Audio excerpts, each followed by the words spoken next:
नमस्कार, news night में आप सभी का स्वागत है। मैं हूं आपके साथ आरेंद्र। बिहार के चुनावी संग्राम में आज जोरदार प्रचार देखने को मिला। पक्ष विपक्ष की ओर से वार पलटवार दिखाई दिया तो अपनी अपनी सरकार बनाने के दावे भी साफ तौर पे दिखाई पड़े। बिहार का चुनाव एक बार फिर से कानून व्यवस्था से लेकर नौकरी, घुसपैठिए, जंगल राज, परिवारवाद जैसे मुद्दों के इर्द गिर्द घूमता दिखाई पड़ रहा है। कैसा रहा है बिहार का सियासी रण, करेंगे इस खबर पर विस्तार से चर्चा। होगी बात दिल्ली में हो रहे नवाचार सम्मेलन की, जहां पीएम मोदी ने देश में इनोवेशन का एक रोड मैप पेश किया है। दिखाएंगे खबर आपको कि जीएसटी की दरें घटने के बाद भी देश में कितना बढ़ा जीएसटी कलेक्शन। बताएंगे आपको भारतीय टीम द्वारा आईसीसी महिला विश्व कप का खिताब जीतने के बाद देश भर में कैसे मनाया जा रहा है जश्न।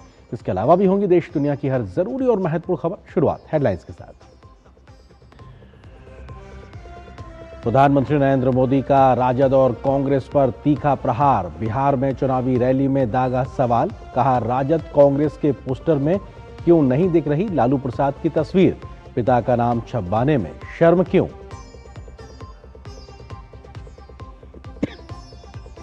बिहार के सियासी रण में केंद्रीय मंत्री अमित शाह, बिहार के मुख्यमंत्री नीतीश कुमार, यूपी सीएम योगी आदित्यनाथ, राजद नेता तेजस्वी यादव, कांग्रेस अध्यक्ष मल्लिकार्जुन खड़गे, कांग्रेस नेता प्रियंका गांधी समेत तमाम दलों के स्टार प्रचारकों ने झोंकी आज अपनी अपनी ताकत। प्रधानमंत्री ने 1 लाख करोड़ रुपए की अनुसंधान, विकास और नवाचार योजना का किया शुभारंभ। पीएम ने कहा भारत के पास आज दुनिया का सबसे सफल डिजिटल सार्वजनिक बुनियादी ढांचा।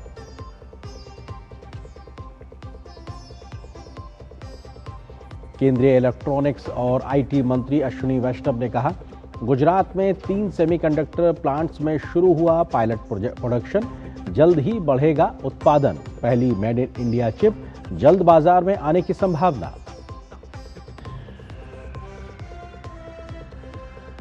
दिल्ली में भारत बहरीन उच्च संयुक्त आयोग की हुई 5वीं बैठक। बहरीन के पहलगांव आतंकी हमले की कड़े शब्दों में निंदा की। भारत के साथ आतंकवाद के विरुद्ध हर मोर्चे पर साथ खड़े रहने पर जताई बहरीन ने प्रतिबद्धता। देश के विनिर्माण क्षेत्र में मजबूती। मैन्युफैक्चरिंग परचेज मैनेजर्स इंडेक्स बढ़कर अक्टूबर में 59.2 पर पहुंचा। अक्टूबर में जीएसटी राजस्व भी तेजी से बढ़ा।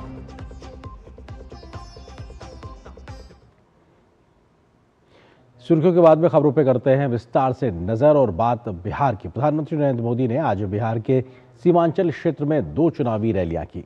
पहली सहरसा और दूसरी कटिहार में पीएम मोदी ने कहा कि राजद कांग्रेस गठजोड़ सिर्फ और सिर्फ कुशासन, करप्शन और जंगल राज ही दे सकता है, तो वहीं एनडीए बिहार को अब विकसित बनाने वाले, युवाओं को रोजगार देने और एक नया सुशासन का मॉडल स्थापित करने की ओर तेजी से आगे बढ़ रहा है। इसलिए जरूरी है कि आप अपना वोट सोच समझ कर दें और बिहार के सुशासन के लिए एनडीए की सरकार को चुनें।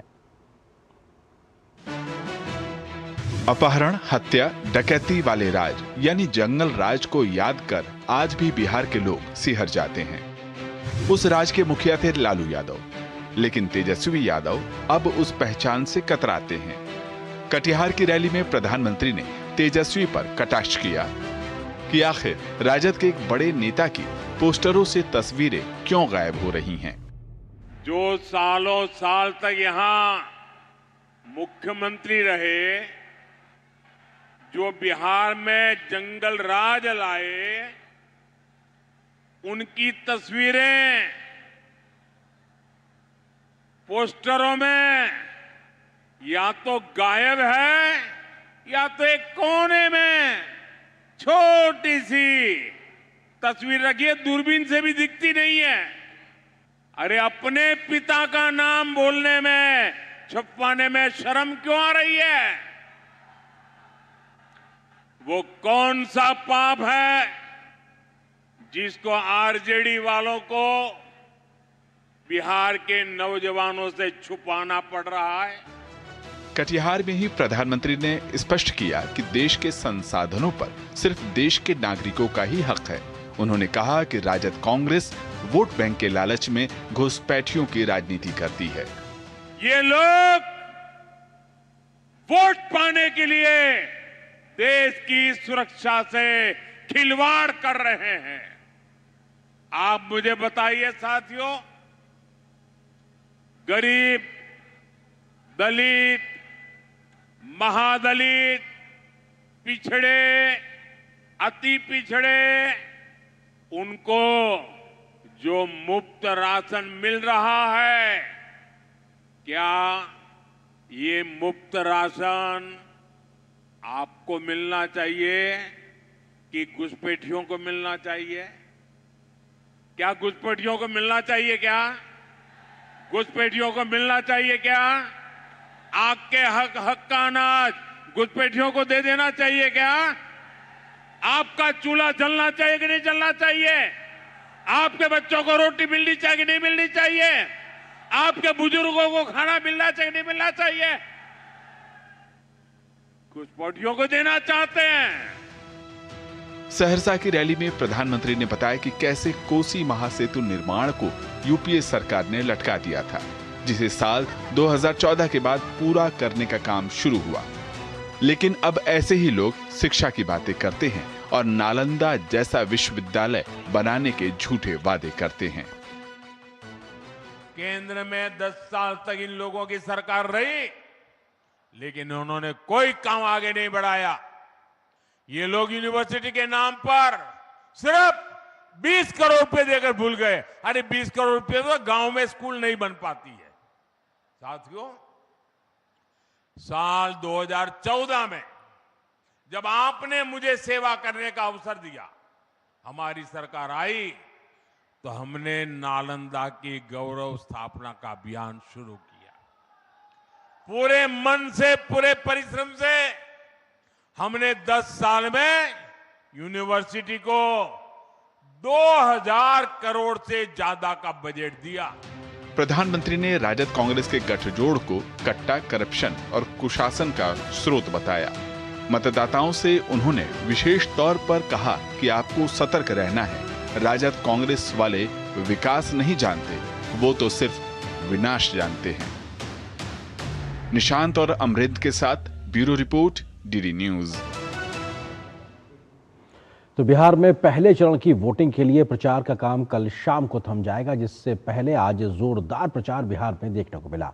अमित शाह, योगी आदित्यनाथ, नीतीश कुमार, तेजस्वी यादव, प्रियंका गांधी, मल्लिकार्जुन खड़गे जैसे तमाम स्टार प्रचारकों ने अपने अपने गठबंधनों के लिए समर्थन मांगा तो विपक्षियों पर जोरदार हमला बोला।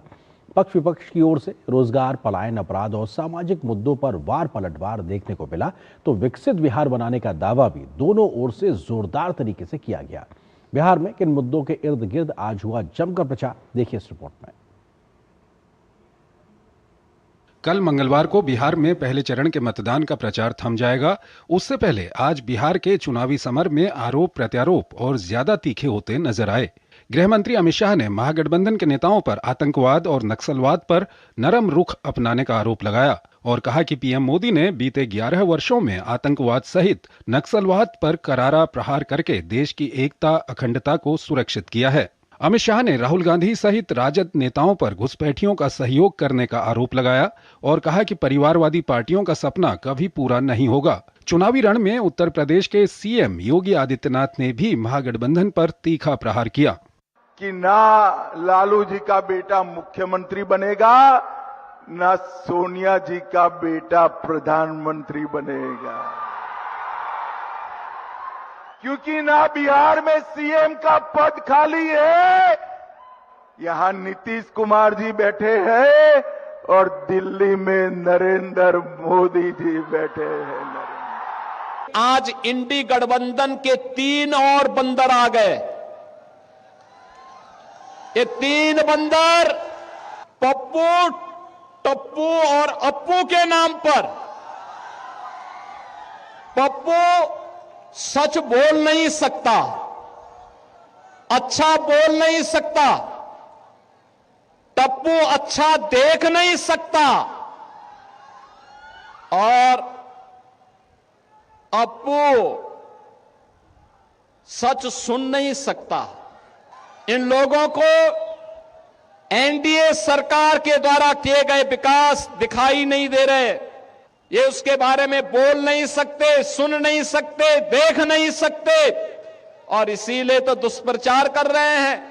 महागठबंधन की ओर से तेजस्वी यादव, मल्लिकार्जुन खड़गे सहित प्रियंका गांधी भी मैदान में उतरी तो एनडीए सरकार पर हमला बोला।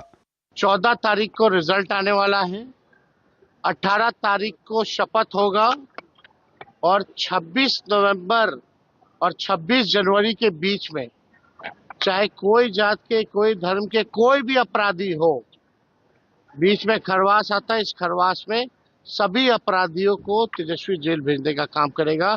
सख्त से सख्त जो है कार्रवाई की जाएगी। यहाँ तो गरीबी है, इसको भी आप निकालना चाहिए और नौजवानों को नौकरी देना चाहिए और सब लोग एक होकर ये चुनाव जीतना चाहिए।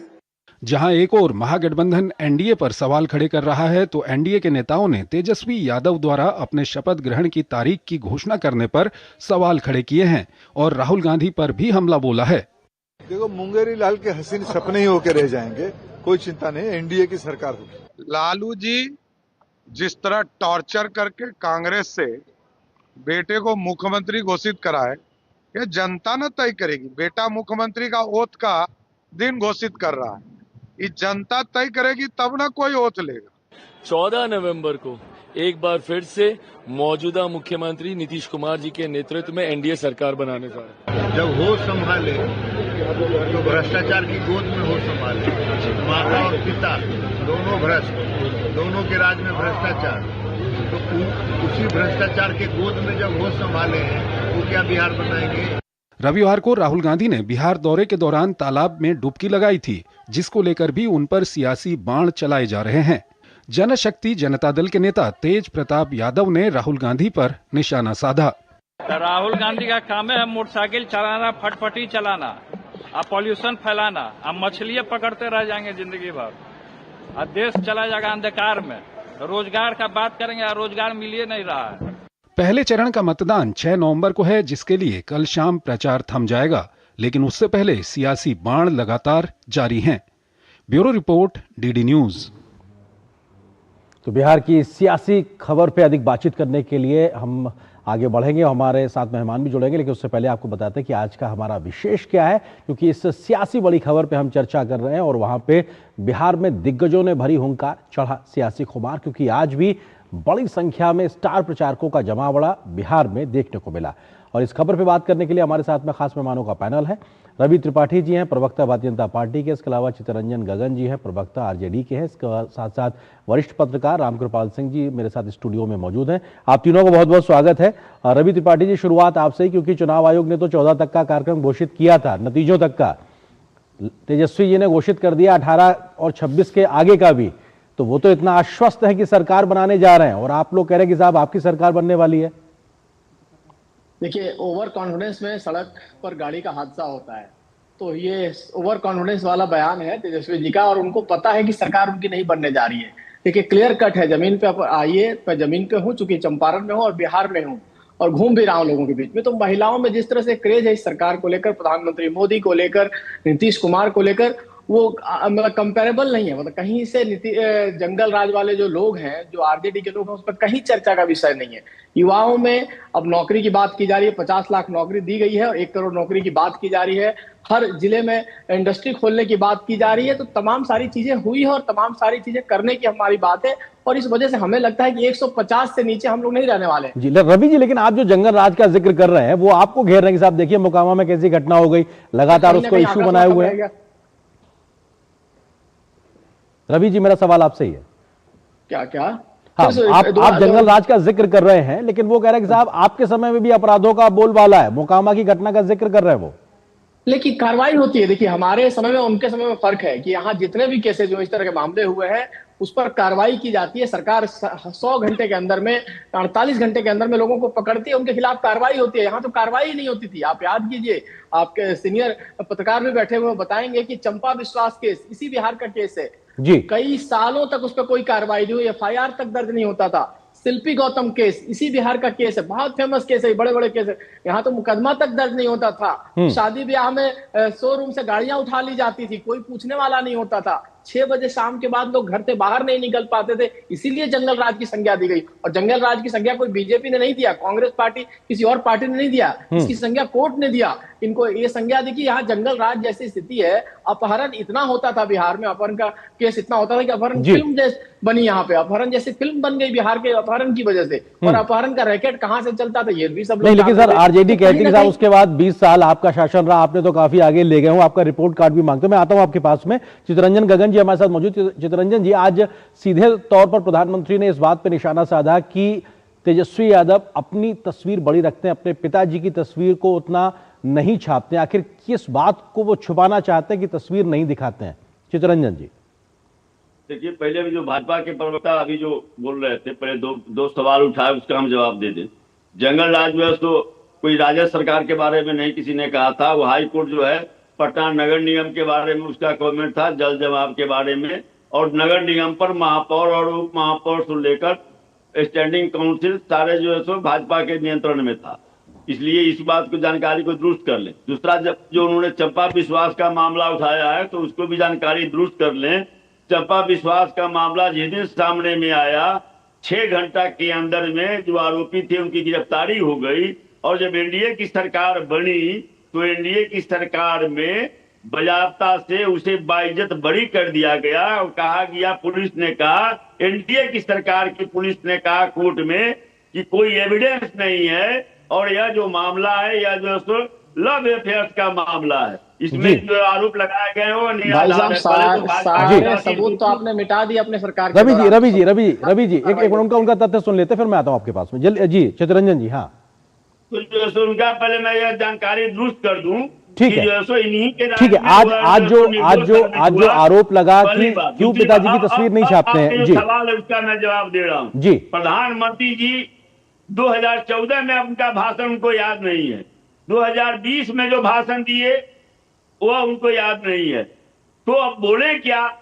और यह कहीं नहीं कहीं हताशा और निराशा को दर्शाता है। जब आदमी हताश और निराश हो जाता है तो ऐसे शब्दों का, ऐसे भाषा का प्रयोग करता है। अब आज तक देश के इतिहास में किसी प्रधानमंत्री ने ऐसे शब्दों का इस्तेमाल नहीं किया। चितरंजन जी, सवाल ये है कि अगर आप लोग सामाजिक, चितरंजन जी सवाल ये है कि अगर आप लोग सामाजिक न्याय के दौर के तौर पे लालू जी के शासन को कहते हैं तो क्यों नहीं उसके आधार पे आप उस बात को आप आगे रखते हैं, उसको छापिए, दिखाइए, बताइए। सवाल इसलिए पूछा जा रहा है ना आपसे। मैं तो कहता हूं कि 7 विश्वविद्यालय लालू जी के शासन का तस्वीर क्यों नहीं है सर? सवाल इसलिए उठ रहा है ना कि तस्वीर नहीं है, बात वो कह रहा हूं। नहीं, मामला यह है कि देखिए, ये लोग का जो धंधा है, ये लोग परपंच करते हैं, प्रोपेगेंडा करते हैं और परसेप्शन बनाते हैं।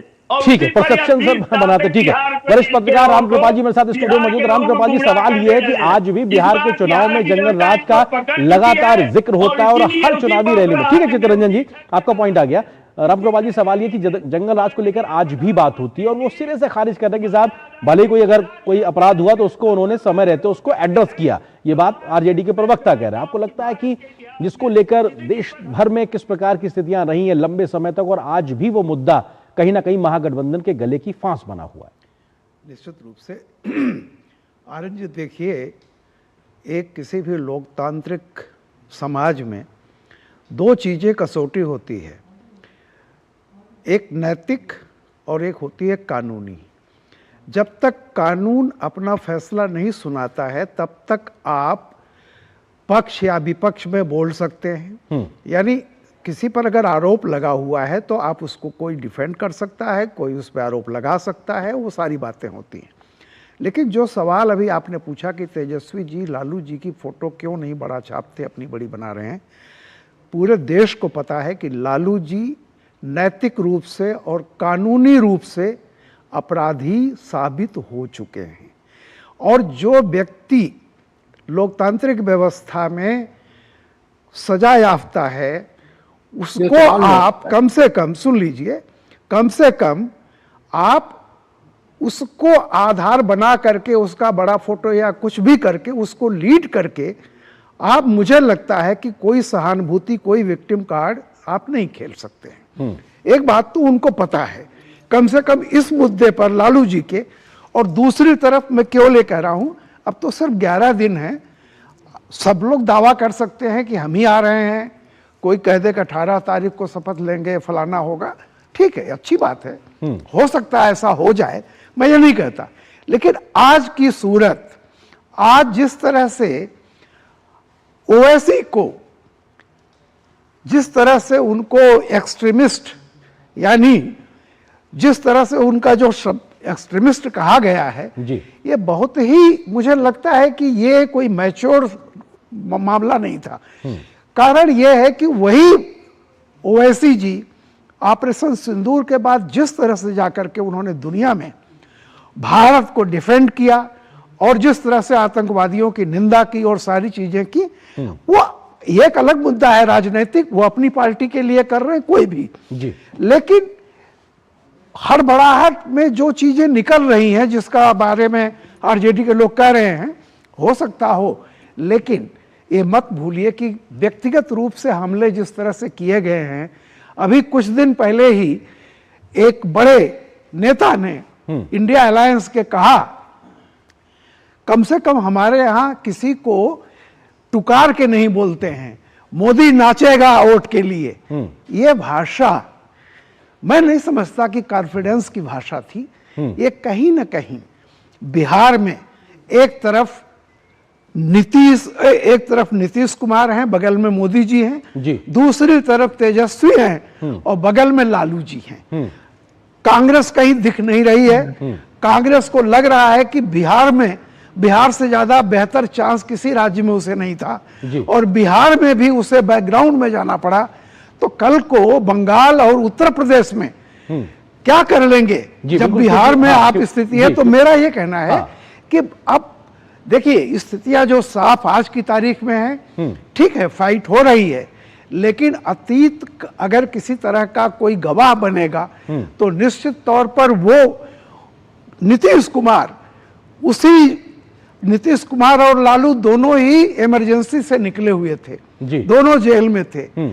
आज नीतीश जी के कोई बैगेज नहीं है, लालू जी अदालत से अपराधी साबित, वही बैगेज लगातार चुनाव में एक बड़ा मसला भी बना हुआ है। रवि जी, सवाल ये भी है कि आपके विपक्षी जो महागठबंधन वाले वो कहते हैं कि साहब आपके पास अपना रिपोर्ट कार्ड 20 साल का दिखाने के लिए है नहीं विकास के मोर्चे पर, इसलिए आप इस प्रकार का परपंच जो शब्द उन्होंने इस्तेमाल किया, आप परसेप्शन का काम कर रहे हैं ताकि मेन मसलों से, मुद्दों से बात भटक जाए। रवि जी, नहीं देखिए, आप जानते हैं जो मैं चाह रहा था कि परसेप्शन पे आया जाए।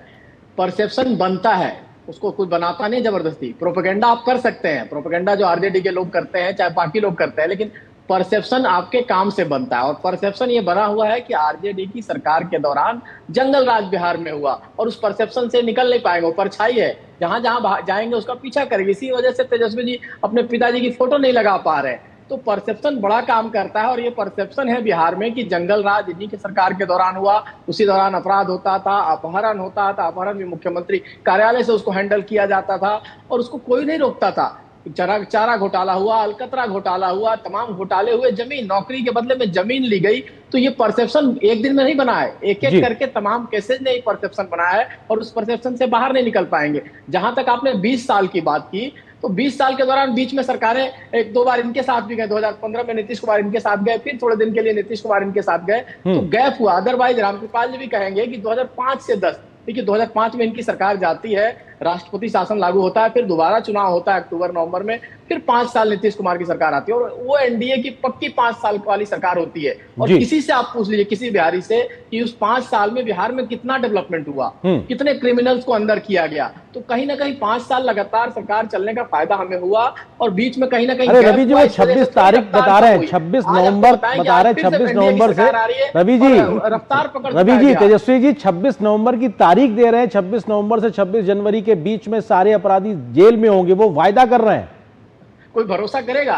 यही मैंने कहा, ये भी एक परसेप्शन है कि कोई भरोसा ही नहीं करेगा कि ठीक है। चितरंजन जी, आपके वायदे पे भरोसा नहीं, आप पे आरोप लग रहा है कि आप तमाम वायदे कर रहे हैं लेकिन भरोसा नहीं है। और आज भी एनडीए की ओर से लगातार किस प्रकार से घुसपैठियों के समर्थन को लेकर तुष्टीकरण के आरोप की, राजनीति के आरोप भी आप पे लगते रहे। चितरंजन जी, सरकार है, मैं काफी उनका सम्मान करता हूं, लेकिन एक बात जो उन्होंने कहा, सवाल यह है कि जो इस देश की न्यायिक प्रक्रिया है जब तक वह सुप्रीम कोर्ट से फाइनली कन्विक्टेड नहीं हो जाता है तब तक जो है सो आप यह नहीं कह सकते हैं कि वह जो है सो दोषी है। लेकिन एक चीज मैं कह रहा हूं कि ठीक है 2015 में 2020 में दो बार दो विधानसभा के चुनाव हुए और उसमें यही कथा यही कहानी चलता रहा। लेकिन बिहार की जनता इस राष्ट्रीय जनता दल को बिहार के सबसे बड़ी पार्टी बनाई, इसलिए कि आपके परसेप्शन को बिहार की जनता एक्सेप्ट नहीं करती है। वह जानती है कि यह जो सो परपंच और प्रोपेगेंडा करके उनके पास साधन है, मीडिया है, कई तरह के साधन है, तो इसमें महारत हासिल है। इसीलिए कोई अभी जैसे कि नीतीश जी की चर्चा हुई, यह सवाल अभी भाजपा के साथी कर रहे थे कि जमीन लेकर जो है सो नौकरी दिया गया। किसी ने यह सवाल नहीं किया कि एक मैगजीन में निकला है कि आदरणीय ललन सिंह जी ने एक बहुत बड़ा आलिशान कोठी नीतीश जी के लड़के के नाम से दिया है और उसके बाद वे केंद्र में मंत्री बने। कोई सवाल नहीं उठा रहा है जी। एक प्रतिष्ठित मैगजीन में छपा है, सोशल मीडिया पर चल रहा है। तो सर जाइए आप लोग कोर्ट, आपको तो बड़ा बेहतर मौका मिल जाएगा सर, इन सब चीजों को कोर्ट में ले जाइए, कानून के जग में आएगा तो बेहतर तरीके से आपको उसके नतीजे राजनीतिक लाभ भी मिल सकता है। रामगोपाल जी, आपको लगता है कि इस आरोप ठीक है चित्ररंजन जी, एक मिनट देना बहुत आसान है, लेकिन कोर्ट का कितना सम्मान यह सरकार करती है। सर कोर्ट का सम्मान तो पूरा देश करता है सर, कोर्ट का सम्मान पूरा देश करता है सर। कोर्ट से निकली हुई बात को हम आप सब लोग बाध्यकारी तौर पे मानते हैं सर, ये तो पूरे देश का ढांचागत व्यवस्था है। रामगोपाल, सवाल ये है कि घुसपैठ के मसले को लेकर भी लगातार बात हो रही है, राष्ट्रीय एकता से जुड़े भी मसले को लेकर भी लगातार बात हो रही है, और आज भी खासतौर से सीमांचल के इलाके में इस मुद्दे ने एक तरीके से अपनी मौजूदगी दर्ज कराई है। रामगोपाल जी, बिल्कुल सही है। देखिए, ये तो है कि घुसपैठ किसी भी देश के हमारी जो बहुसंख्यक आबादी है, इवन अल्पसंख्यक भी ये पसंद नहीं करते हैं। जो भारत का मुसलमान होगा वो भी ये पसंद नहीं करता है कि कोई घुस के आए और उसका, जैसा मोदी जी कह रहे थे, राशन पानी खाए, उस पर भी एक बर्डन होता है। दूसरी बात मैं कह रहा हूं कि देखिए, आज जिस तरह से ओवैसी पर हमला किया गया है वो साफ दर्शाता है कि विपक्ष जो है वो मुसलमानों के प्रति कोई उसका प्रेम नहीं है, उसका सारा प्रेम उसके वोट से है। वरना आप बताइए, अगर ओवैसी जी अतिवादी हैं और उनको एक तरह से टेररिस्ट की संज्ञा दी गई है, तो आप बताइए कि शहाबुद्दीन और तस्लीमुद्दीन ये क्या नरमपंथी और सेकुलर हुआ करते थे एक जमाने में। तो ये जो चीजें हैं, मेरा ये कहना है कि देखिए, राजनीति में सब बहुत सारी चीजें चलती हैं जी, तमाम चीजें होती हैं, आगे क्या आता है। लेकिन एक बात जो अभी उन्होंने कहा कि नीतीश के बेटे का नाम लिया, मैं एक चीज कह रहा हूं, एक आप आरोप लगा रहे हैं, दूसरी तरफ कुछ चीजें अपने आप सिद्ध हो चुकी हैं। तेजस्वी नहीं सुनिए चित्ररंजन जी, सुन लीजिए प्लीज, आपकी बात मेरे एक वाक्य सुन लीजिए, मैं किसी के बीच में नहीं बोला। तेजस्वी जी ने जो अपना नामांकन भरा है उसमें जो उन्होंने लिखा है कि उनके पास करीब 9 करोड़ की संपत्ति है। तेज प्रताप ने जो भरा है वो करीब 3 करोड़ के आसपास का। ठीक है। अब आप बताइए कि दोनों लालू जी के दोनों बेटों ने 12 करोड़ घोषित किया है। आप बताइए इस देश में कितने लोग हैं जो इस उम्र में 12 करोड़ के, जिनके 2 बेटों की है। और नीतीश कुमार के बारे में अगर कोई चीज हो तो आप बता दीजिए, अभी तो आप आरोप लगा रहे हैं, यहाँ तो सिद्ध हो चुका है। बिल्कुल, कम से कम बिहार की जनता की इतना ही नहीं, ऑलरेडी जो दिल्ली के कोर्ट में तेजस्वी जी का चार्जशीटेड है, तो जो आदमी कह रहा है कि हम सबको जेल में डाल देंगे, उस पर भी चार्ज फ्रेम हो चुके हैं। तो एक तो ये लॉ में कहा जाता है कि जो न्याय चाहता है उसका दामन पाक साफ होना चाहिए। बिल्कुल ठीक बात, सही कह रहे हैं कि एक तरीके से आप अगर न्याय देने के ओहदे पे हैं तो ऐसे में आपका दामन बिल्कुल पाक साफ होना चाहिए। बहुत बहुत शुक्रिया आप तीनों मेहमानों का हमारे साथ जुड़ने के लिए, इस खबर पर विस्तार से बात करने के लिए बहुत बहुत शुक्रिया। और यहाँ पर एक छोटे से ब्रेक के लिए रुकते हैं, ब्रेक उस पर जब वापस आएंगे तमाम महत्वपूर्ण और खबरों से भी आपको रूबरू कराएंगे। 80 करोड़ लोगों को मुफ्त राशन की सौगात है। एक नहीं, दो नहीं, ये 5 साल तक की बात है। मुफ्त में आपको अन्न मिलेगा, हर परिवार हर मंथ मिलेगा, कहीं भी किसी भी राशन की दुकान से मिलेगा। ये मोदी की गारंटी है। जी हाँ, प्रधानमंत्री गरीब कल्याण अन्न योजना के तहत 1 जनवरी 2024 से आने वाले 5 सालों तक गरीब और अंत्योदय परिवारों को हर माह मुफ्त राशन मिल रहा है। मुसीबतों की छुट्टी, मोदी की गारंटी। MDH का किचन किंग किचन में हो तो हम सब कुछ बना सकते हैं। बैंगन का भरता, आलू गोभी, भिंडी मसाला और भी बहुत कुछ। MDH। मैं हूँ देश का दिल, देश की धड़कन, गौरवशाली परंपरा, समृद्ध संस्कृति, अप्रतिम प्राकृतिक संपदा को सहेजे हुए स्थापना की 70वीं सीढ़ी पर सशक्त सक्षम नेतृत्व के साथ डॉक्टर मोहन यादव का अभ्युदय मध्य प्रदेश, अतुल्य मध्य प्रदेश। जन कल्याण के प्रगति पथ पर विकास के नित नए सोपान गढ़ते अलौकिकता से जगमग मध्य प्रदेश के स्थापना दिवस पर दिखेगी 1 से 3 नवंबर तक प्रदेश की समृद्ध संस्कृति की झलक, जिसमें ड्रोन शो, विश्ववंद, जुबिन नौटियाल, हंसराज रघुवंशी और स्नेहा शंकर की सांगीतिक प्रस्तुतियां एवं सम्राट विक्रमादित्य महानाट्य मंचन के साथ आकर्षक प्रदर्शनियों के आयोजन शामिल हैं। आइए हमारे अपने मध्य प्रदेश के 70वें स्थापना दिवस को धूमधाम से मनाएं। मेरा मध्य प्रदेश है। जब धरती चीर कर निकलता है लोहे का पत्थर और मिलता है मोंगिया के जोश से, फिर तपता है, पिघलता है और बनता है फौलाद। अब होता है सरिया सारी खूबियों के साथ। मोंगिया स्टील, मजबूत देश का मजबूत सरिया। पता है, लोग अक्सर मुझसे पूछते हैं कॉल सेंटर का स्टेडी जॉब क्यों छोड़ा। I wanted more out of life, बस मैंने अपना स्टार्टअप शुरू किया। जानना चाहोगे कैसे? Then start up your own business as an LIC agent. यहाँ सब कुछ है, great products, zero investment, leading organization and unlimited opportunities. तो क्या आप तैयार हैं? LIC एजेंट बनो, अब बड़ा सोचो। हमारी वेबसाइट पर जाएं या अपनी नजदीकी LIC शाखा से संपर्क करें। MDH केसर का हो बहाना, कश्मीरी पुलाव या हो बिरयानी खाना, केसरी चाय दूध, रसमलाई, केसरी लड्डू, हलवा याद आना, यही तो है MDH केसर का बहाना। MDH शुद्ध केसर, खुशबू ऐसी जो दिल जीत ले। MDH। प्रधानमंत्री नरेंद्र मोदी ने आज नई दिल्ली में उभरते विज्ञान एवं प्रौद्योगिकी नवाचार सम्मेलन 2025 का शुभारंभ किया।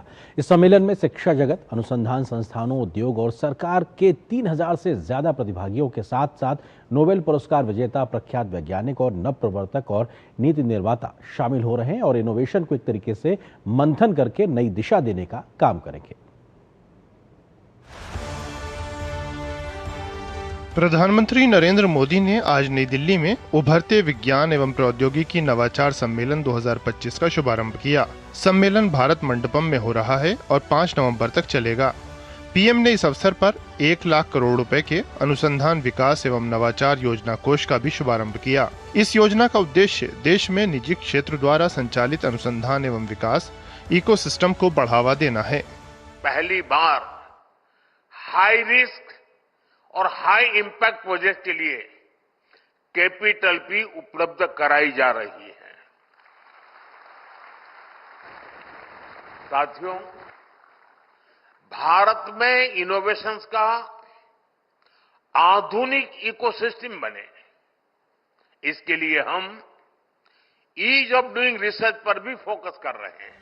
पीएम ने 1 दशक में अनुसंधान एवं विकास पर खर्च 2 गुना होने, पंजीकृत किए गए पेटेंट की संख्या 17 गुना बढ़ने और भारत के विश्व का तीसरा सबसे बड़ा स्टार्टअप इकोसिस्टम बनने का जिक्र किया। हमारे 6000 से अधिक डीप टेक स्टार्टअप्स आज क्लीन एनर्जी, एडवांस मटेरियल्स जैसे क्षेत्रों में काम कर रहे हैं। भारत का सेमीकंडक्टर सेक्टर भी अब उड़ान भर चुका है। बायो इकोनॉमी की बात करें तो 2014 में ये $10 बिलियन की थी। आज ये करीब $140 बिलियन तक पहुंच चुकी है। पीएम ने कहा कि भारत अब तकनीकी का कंज्यूमर नहीं, तकनीकी के जरिए ट्रांसफॉर्मेशन का अग्रदूत बन रहा है। पीएम ने अनुसंधान एवं विकास और नवाचार क्षेत्रों में भारतीय नारी शक्ति की बढ़ती भागीदारी का जिक्र किया। पेटेंट फाइलिंग में भी भारत में महिलाओं द्वारा सालाना फील्ड पेटेंट्स की संख्या एक दशक पहले 100 से भी कम थी। अब ये सालाना 5000 से भी ज्यादा तक पहुंच गई है। स्टेम एजुकेशन में भी महिलाओं का शेयर करीब 43% है, जो कि ग्लोबल एवरेज से भी ज्यादा है। पीएम ने कहा कि भारत नैतिक मानव केंद्रित एआई के वैश्विक फ्रेमवर्क को आकार दे रहा है। सम्मेलन में नोबेल पुरस्कार विजेता, कई प्रख्यात वैज्ञानिक, नव प्रवर्तक और नीति निर्माता भाग ले रहे हैं। शोधकर्ताओं, उद्योग जगत और नव प्रवर्तकों के बीच सहयोग के लिए ये सम्मेलन बड़ा मंच है। निशांत सौरभ के साथ ब्यूरो रिपोर्ट, डीडी न्यूज। राष्ट्रपति द्रौपदी मुर्मू इस समय 3 दिन के उत्तराखंड के दौरे पर हैं। आज उन्होंने उत्तराखंड राज्य के गठन की रजत जयंती के मौके पर देहरादून में उत्तराखंड की विधानसभा को संबोधित किया तो समाज के पिछड़े तबके के लिए संवेदनशीलता के साथ काम करने की अपील की। राष्ट्रपति ने नैनीताल में राजभवन की स्थापना के 125 वर्ष पूरे होने के उपलक्ष्य में भी आयोजित किए गए समारोह में भाग लिया तो मंगलवार को कुमायूं विश्वविद्यालय के 20वें दीक्षांत समारोह में भी वो शामिल होंगे। राष्ट्रपति द्रौपदी मुर्मू ने सोमवार को उत्तराखंड राज्य के गठन की रजत जयंती के अवसर पर देहरादून में उत्तराखंड विधानसभा को संबोधित किया। इस अवसर पर राष्ट्रपति ने कहा कि विधानसभाएं हमारी संसदीय प्रणाली का एक प्रमुख स्तंभ है। उन्होंने विधानसभा के सदस्यों को समाज के वंचित वर्गों के कल्याण और विकास के लिए विशेष संवेदनशीलता के साथ कार्य करने का सुझाव दिया। उन्होंने कहा कि युवा पीढ़ी को विकास के अवसर प्रदान करना भी उनकी प्राथमिकता होनी चाहिए। राष्ट्रपति ने महिला सशक्तिकरण के प्रयासों की सराहना भी की। उन्होंने संवैधानिक निर्देशों के अनुरूप समान नागरिक संहिता विधेयक को लागू करने के लिए उत्तराखंड विधानसभा के सदस्यों की सराहना की। इस अवसर पर मैं उत्तराखंड विधानसभा के पूर्व और वर्तमान सदस्यों तथा राज्य के सभी निवासियों को बहुत बहुत बधाई देती हूँ। ये बहुत प्रसन्नता की बात है कि विगत 25 वर्षों की यात्रा के दौरान उत्तराखंड के लोगों ने विकास के प्रभावशाली लक्ष्य हासिल किए।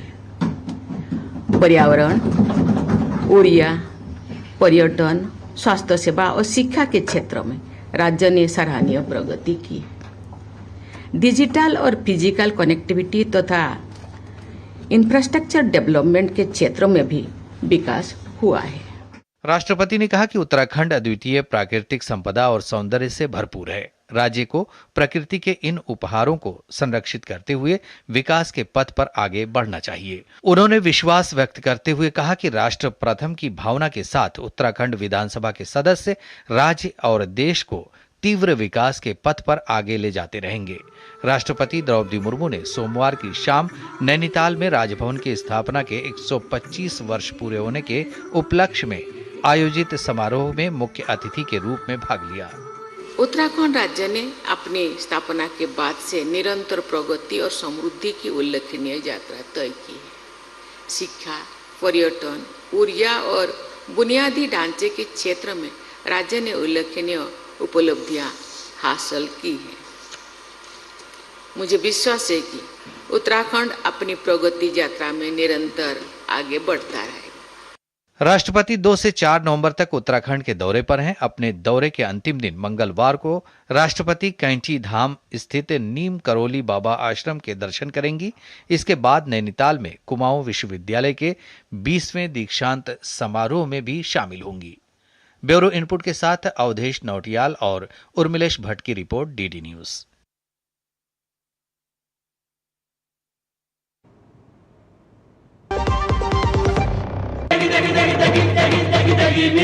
MDH की देगी मिर्च, देगी मिर्च का तड़का, अंग अंग फड़का। MDH की देगी मिर्च।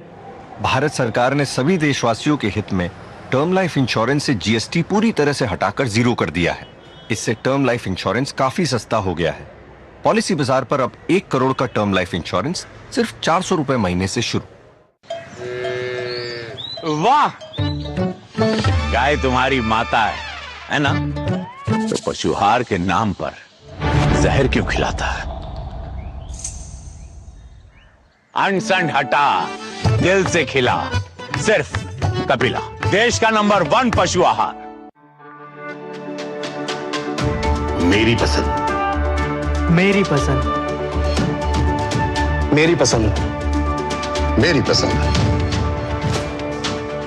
हमारी पसंद, हम सबकी पसंद। मजबूत देश का मजबूत सरिया हो गया स्टील।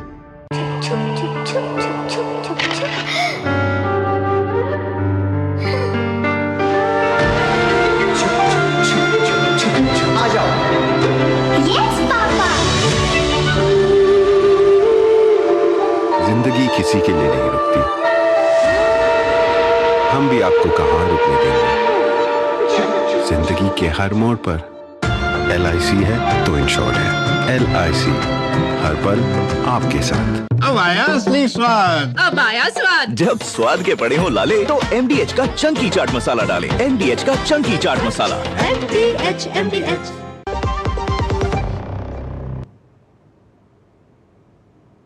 उपराष्ट्रपति सीपी राधाकृष्णन ने फातिमा माता नेशनल कॉलेज कोल्लम की हीरक जयंती समारोह में आज भाग लिया। इस अवसर पर उन्होंने छात्रों, शिक्षकों और पूर्व विद्यार्थियों को संबोधित करते हुए कहा कि भारत आज आत्मनिर्भरता, नवाचार और समावेशी विकास मार्ग पर तेजी से आगे बढ़ रहा है। उपराष्ट्रपति ने कहा कि प्रधानमंत्री नरेंद्र मोदी ने वर्ष 2047 तक भारत को विकसित राष्ट्र बनाने और 2051 तक उस उपलब्धि को राष्ट्रीय उत्सव मनाने का आह्वान किया है। लक्ष्य केवल सरकार का नहीं बल्कि हर नागरिक का संकल्प होना चाहिए। It is visualized, visioned by our great Prime Minister Narendra Modi ji. Narendra Modi has given a big call that Viksit Bharat by 2047 you will be celebrating the centenary year by 2051, and I am sure by 2022 Bharat celebrated its 75th year of independence as the Azadi Ka Amrit Mahotsav, and India will be celebrating its 100th year of independence by 2047. Bharat और Bahrain के बीच आज दिल्ली में 5वीं उच्च संयुक्त आयोग की बैठक हुई। बैठक में दोनों देशों के विदेश मंत्री मौजूद रहे। आतंकवाद के खिलाफ लड़ाई में भारत का साथ देते हुए मध्य पूर्व के इस्लामिक देश बहरीन ने आतंकवाद के कड़े शब्दों में निंदा की और इसे वैश्विक शांति और स्थिरता के लिए गंभीर खतरा बताया है। दोनों देशों ने सीमा पार आतंकवाद के खिलाफ भी साझा प्रतिबद्धता दोहराई और सूचना साझेदारी, क्षमता निर्माण तथा साइबर सुरक्षा सहयोग बढ़ाने पर सहमति जताई है। विदेश मंत्री डॉक्टर एस जयशंकर के साथ दिल्ली में संपन्न भारत बहरीन उच्च संयुक्त आयोग की 5वीं बैठक में बहरीन के विदेश मंत्री डॉक्टर अब्दुल लतीफ बिन राशिद अल जयानी ने भाग लिया। प्रतिनिधिमंडल के साथ हुई वार्ता में कई आपसी और अंतर्राष्ट्रीय मुद्दों के अलावा आतंकवाद के मुद्दे पर भी चर्चा हुई। बैठक के बाद जारी संयुक्त बयान में दोनों नेताओं ने पहलगाम आतंकी हमले की निंदा करते हुए पीड़ितों और उनके परिवारों के प्रति एकजुटता व्यक्त की। दोनों देशों ने सीमा पार आतंकवाद के खिलाफ भी साझा प्रतिबद्धता दोहराई और सूचना साझेदारी, क्षमता निर्माण तथा साइबर सुरक्षा सहयोग बढ़ाने पर सहमति जताई। बैठक में रक्षा, सुरक्षा, व्यापार, निवेश, स्वास्थ्य, फिनटेक, अंतरिक्ष, संस्कृति और जनता के संबंधों को और सुदृढ़ करने पर चर्चा हुई। दोनों पक्षों ने बढ़ते द्विपक्षीय व्यापार को और विविध बनाने की दिशा में कदम उठाने पर सहमति जताई। ये फिलहाल वित्त वर्ष 2024-25 में 1.64 अरब अमेरिकी डॉलर तक पहुंच चुका है। विदेश मंत्री एस जयशंकर ने कहा कि दोनों देशों के बीच व्यापार और निवेश में निरंतर वृद्धि हो रही है। विदेश मंत्री एस जयशंकर ने बताया कि भारत ने बहरीन के नागरिकों के लिए ई वीजा प्रणाली शुरू की है ताकि पर्यटन और जनसंपर्क को बढ़ावा मिले। We've also seen a steady growth of bilateral trade and investment between our countries. We welcome investors from Bahrain. We have a vibrant cooperation in area of culture, strong people-to-people ties. Earlier this year, we launched the electronic visa system for Bahraini nationals. This, I hope, will encourage more visitors from Bahrain. Both our nations recognize that economic cooperation and interdependence are essential for promoting peace, stability, and shared prosperity. We aspire to enhance greater connectivity between India and our broader region. Bharat ने Bahrain को संयुक्त राष्ट्र सुरक्षा परिषद की 2026-27 की अस्थायी सदस्यता के लिए चुने जाने पर बधाई दी। विदेश मंत्री डॉक्टर एस जयशंकर ने बहरीन के विदेश मंत्री को अगले महीने होने वाले GCC शिखर सम्मेलन में अध्यक्ष बनने पर शुभकामनाएं भी दी। Congratulate Bahrain for the successful conduct of the 21st Manama Dialogue. I also convey our best wishes to Bahrain for taking over the presidency of the GCC. We look forward to your support for further intensifying India-GCC cooperation. वहीं दोनों देशों ने Gaza की स्थिति पर सकारात्मक प्रगति का स्वागत किया और राष्ट्रपति ट्रंप की शांति योजना के पूर्ण कार्यान्वयन की आवश्यकता दोहराई। भारत बहरीन उच्च संयुक्त आयोग की अगली बैठक बहरीन में आयोजित की जाएगी। ब्यूरो इनपुट के साथ अखिलेश सुमन की रिपोर्ट, DD न्यूज। और यहाँ पर एक और छोटे से ब्रेक के लिए रुकते हैं। सस्ते वाले दाल मसाले स्वाद हुआ बेकार, MDH की हल्दी मिर्ची धनिया करे कमाल। ये रंग दे, ये खुशबू दे, ये तीखा, ये कम पड़े। क्या निराला MDH मसाला।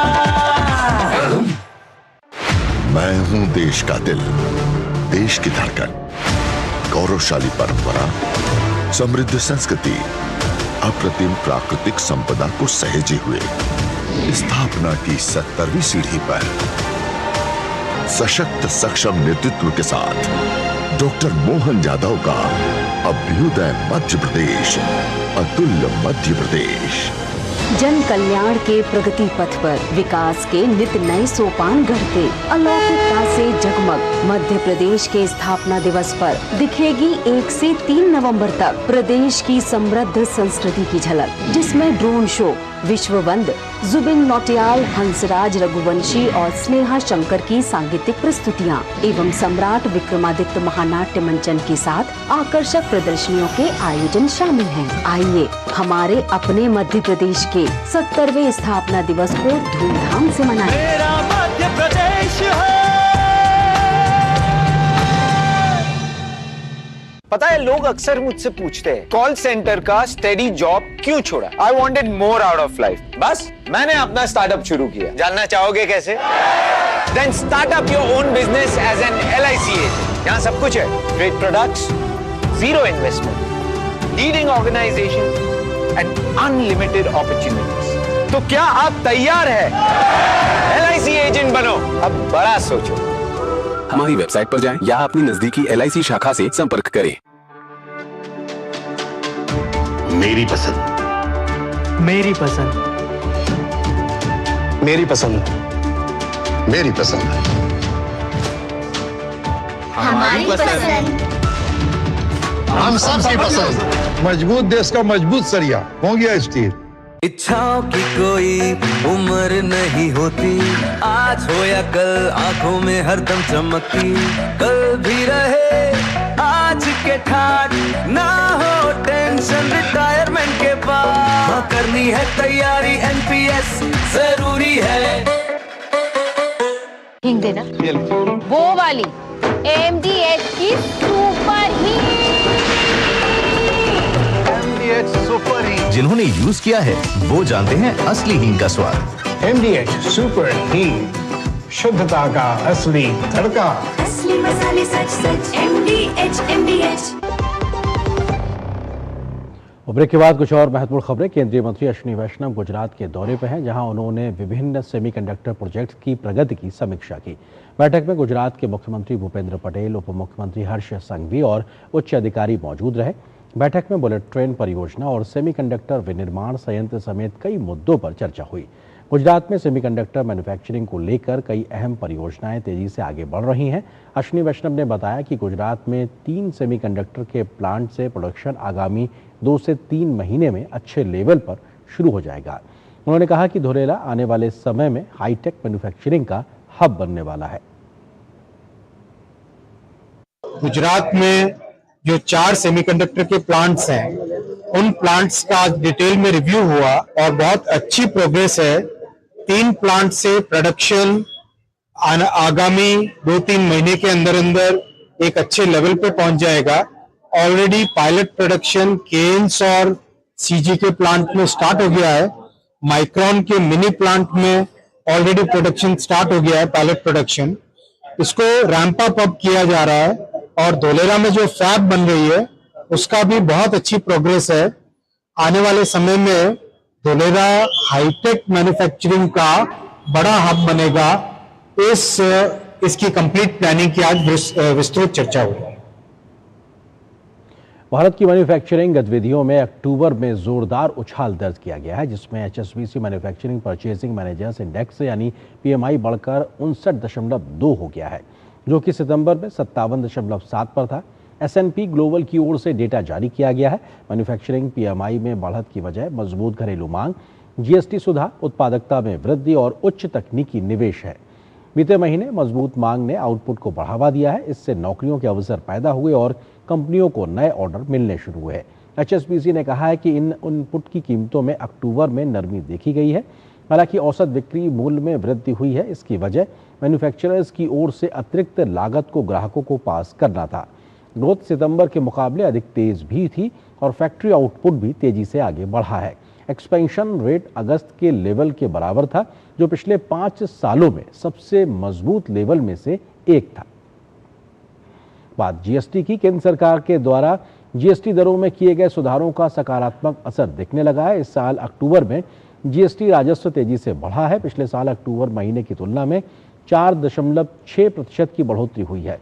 सकल घरेलू GST राजस्व राशि पिछले अक्टूबर के 1.42 लाख करोड़ की तुलना में 2% बढ़कर 1.45 लाख करोड़ रुपए हो गई है।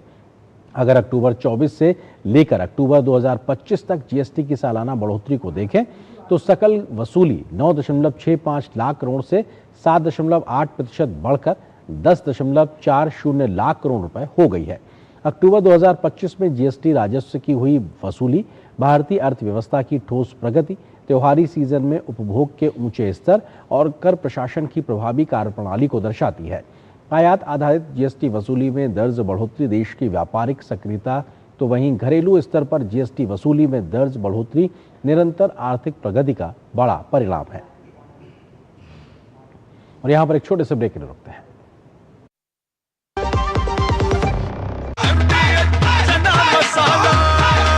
अब छोलिया हो या लोबिया, सफेद चने या काले चने, सब कुछ मजेदार बने। कौन है जो जोड़े देश को? विकसित भारत का विकसित भारत। मैं हूं देश का दिल, देश की धड़कन, गौरवशाली परंपरा, समृद्ध संस्कृति, अप्रतिम प्राकृतिक संपदा को सहेजे हुए स्थापना की 70वीं सीढ़ी पर सशक्त सक्षम नेतृत्व के साथ डॉक्टर मोहन यादव का अभ्युदय मध्य प्रदेश, अतुल्य मध्य प्रदेश।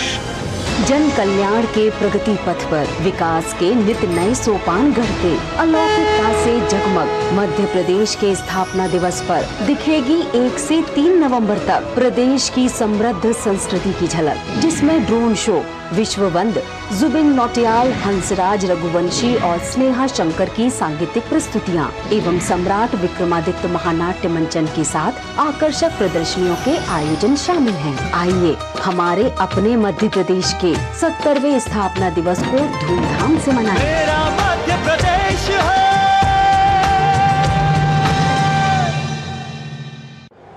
पता है टर्म लाइफ इंश्योरेंस आपकी फैमिली के लिए कितना जरूरी है? इतना जरूरी है कि भारत सरकार ने इस पे GST पूरी तरह से हटाकर 0 कर दिया है। पॉलिसी बाजार पर अब 1 करोड़ का टर्म लाइफ इंश्योरेंस सिर्फ 400 रुपए महीने से शुरू।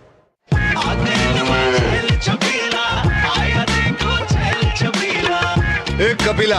अरे भाई सब एक ही जैसा होता है। ये लो साधारण पशु आहार।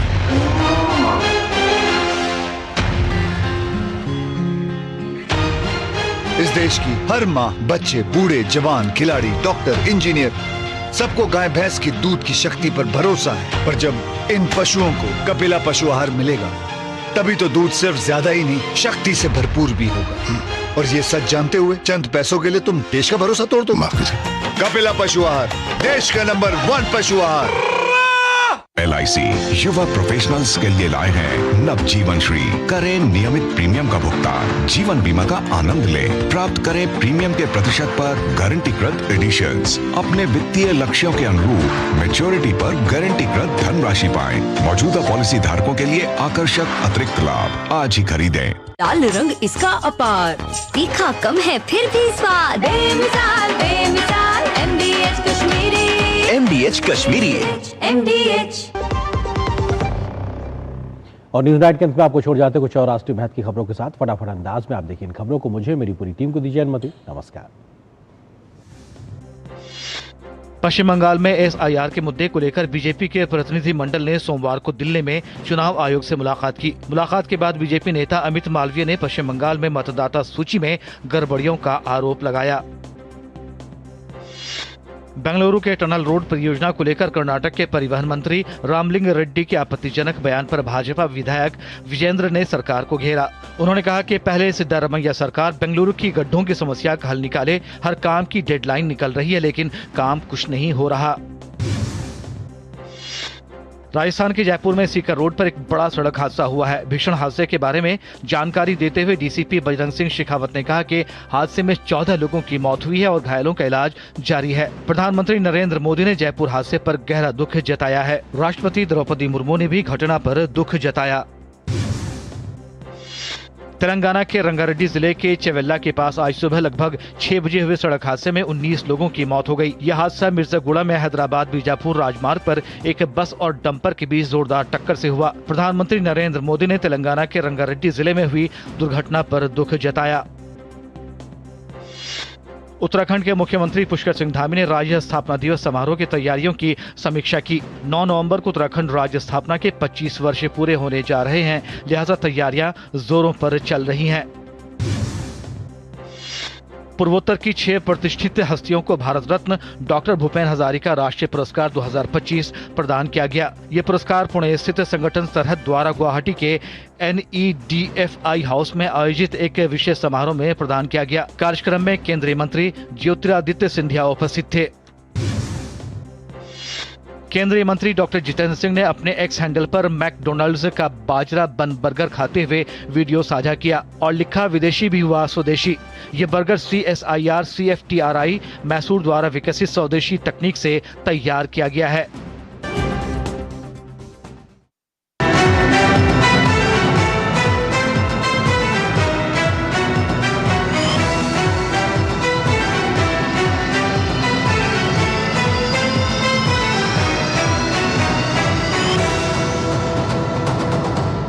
न्यूज नाइट के प्रायोजक थे LIC।